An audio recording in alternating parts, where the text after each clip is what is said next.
The life of legendary funny man Chris Farley was one filled with laughter, but also of pain and escape.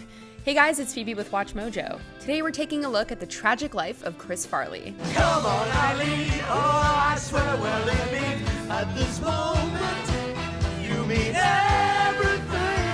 While skyrocketing up the ranks of comedy royalty in the 90s, Chris Farley was also struggling with drug and alcohol abuse in order to mask his feelings of inner turmoil, which ultimately brought his short life to an end at just 33 years old. Let's take a look.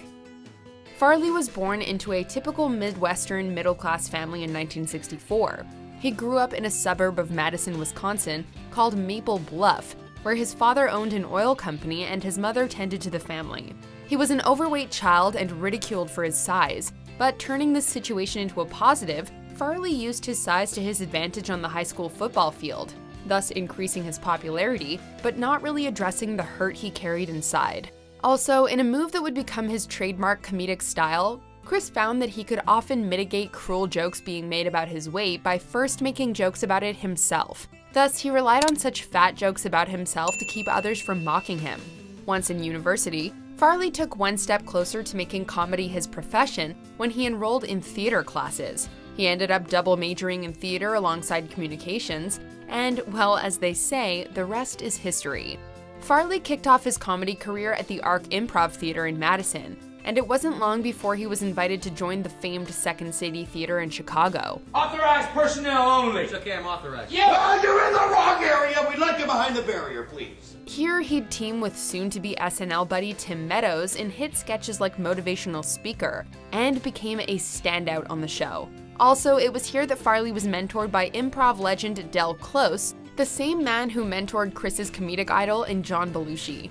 In a strange twist of fate, Farley and Belushi, employing similar comedic and lifestyles, would both end up dead as a result of an overdose in their 30s. But before that would happen, fame kept rushing at Chris hard and fast. Soon he was called up to Saturday Night Live in 1990 after being discovered by Lorne Michaels. The City Steakhouse serves the best beef in town. Their sensual setting will set the mood for any romantic rendezvous. He'd made the big time. On stage, Farley was a force to be reckoned with, and his physical, chaotic style of comedy was a massive hit on TV, as seen in such sketches as Chippendales and Matt Foley, the motivational speaker. First off, I am 35 years old. I am divorced, and I live in a van down by the river.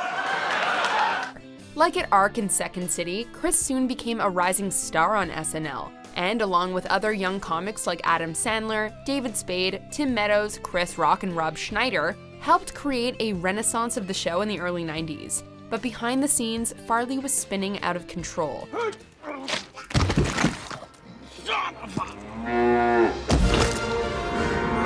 A bit of a prankster and practical joker, his behavior became wild and erratic off stage, and his drug and alcohol abuse began to affect his performances on stage. He was suspended from the show multiple times and forced to seek treatment for his addiction issues, but he could never stay clean. There's this part of him that was really loving and caring and sweet. When he reverted back to the addiction, it's like the Dr. Jekyll, Mr. Hyde syndrome. He was even threatened with being fired from SNL should he not clean up his act.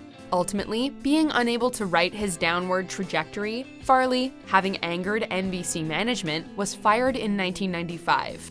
Yet outsiders didn't know Farley was struggling with substance abuse as his film career took off. I'll turn this damn bus around.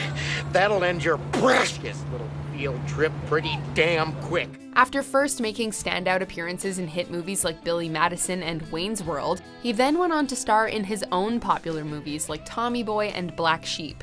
I think I got it. No way. I think it's in there. He was deeply unsatisfied with how Black Sheep turned out, however, as it was so similar to Tommy Boy, and this seems to have been responsible for a major downturn in his efforts to stay sober. As a result, his next project, Beverly Hills Ninja, could not begin until he underwent rehab. Good job. Thank you. Unfortunately, it was to be a short-lived rehabilitation period, as Farley really fell into decline after making Beverly Hills Ninja, one that he tragically would not be able to recover from. Ninja was released early in 1997, and by the time Farley made his first ever SNL host appearance in October of that year, it was obvious to viewers that his health was in serious decline.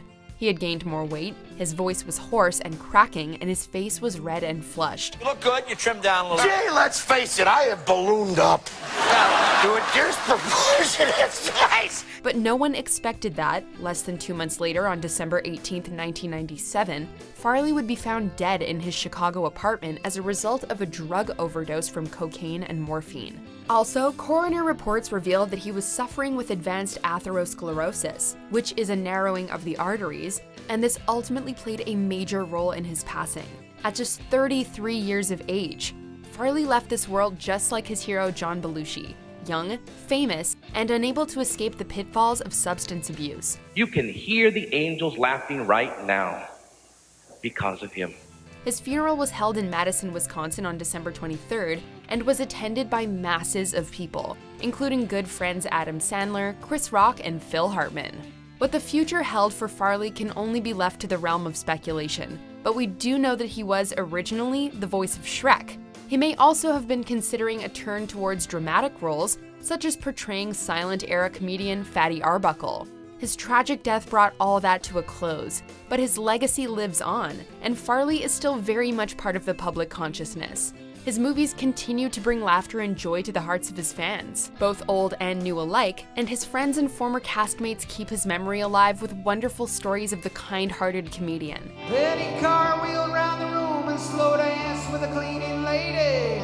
He was a one-man party. You know I'm talking about my friend Chris Farley. Before we continue, be sure to subscribe to our channel and ring the bell to get notified about our latest videos. You have the option to be notified for occasional videos or all of them. If you're on your phone, make sure you go into your settings and switch on notifications. Chris's memory has also been kept alive in print and on the small screen as well, with a well-received book about the comedian called The Chris Farley Show and a TV documentary entitled I Am Chris Farley. The loss of Farley weighs heavily on fans' hearts to this very day. He was just too lovable, and thus many people fell in love with him and adored him. He provided endless hours of laughter and joy to people, and he was often described as an angel that would do anything for anyone, except for himself, of course. And that's truly the tragic part of this story. The idea that his view of himself somehow resulted in his life coming to an abrupt end when it was far too short and contained so much potential still brings a tear to our eye more than 20 years after his passing. So long, Chris. We'll miss your laugh and your beautiful blue eyes. And most of all, we'll miss your humanity. Thank you. Chris Farley will go down in history as one of the most iconic comedians of all time.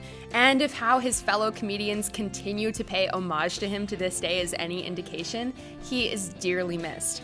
What do you guys think? Let us know in the comments or tweet me at Phoebe_WM and check out this video.